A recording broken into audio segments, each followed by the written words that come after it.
She just wanted to check if the nanny was taking good care of the kids. But she never expected to see her husband who'd been dead for 7 days on the security cam. She froze in shock right away.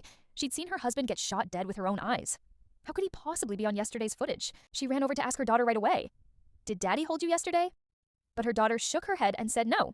To prove it wasn't a hallucination, Lisa rushed back to the room to check her husband's closet. Sure enough, the house was missing the exact outfit her husband was wearing in the footage. A little while later, the nanny came back. Lisa dragged the nanny over to the computer, asked her what the hell was going on. But the nanny just shrugged it off after seeing it, even asked back who that man was. But when she saw the man turn his head, she immediately said she needed to confess everything. But before confessing, she needed a glass of water to calm her nerves. But Lisa never could have imagined this nanny who'd worked in her house for 3 years would actually dare to attack her.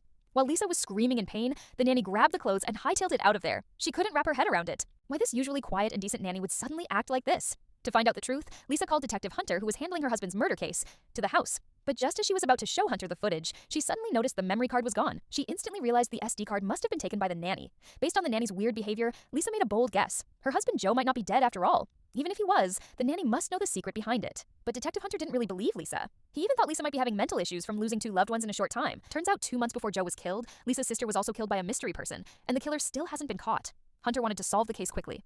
Went over the details of her husband's murder night with Lisa again. That night they were out walking, a motorcycle suddenly rode by and snatched her purse, and she fell to the ground because of it. But the 2 masked guys didn't run. They wanted Joe to hand over his wallet. After Joe refused, the masked guys shot Joe 3 times right then and there. When she ran over to Joe, he already wasn't breathing. Since Lisa was a retired Air Force member, she knew for sure the gun they used was a Glock 17. But after hearing that Hunter started suspecting Lisa, he checked all the guns in her house. He even wanted to take the same Glock 17 from her house back to the station for more tests. What, you think I killed my husband?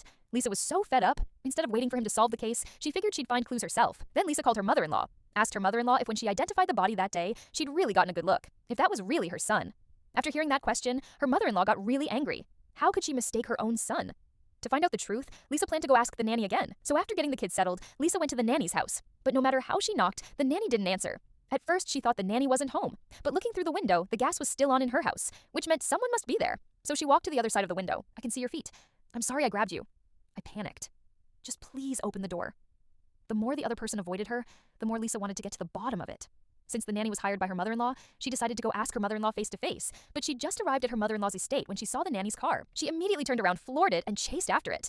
And the nanny took off like she'd seen a ghost. But Lisa finally stopped the car at a farm. The nanny got out and ran. She was about to chase after her, but a guy from the car blocked her way. Lisa, who was ex-military, didn't want to waste time, so she took the guy down and took off chasing. But unfortunately, the nanny got away. Lisa went back to her mother-in-law's house, wanting to get some answers. But her mother-in-law wouldn't answer her questions directly. Even suspected Lisa was hallucinating.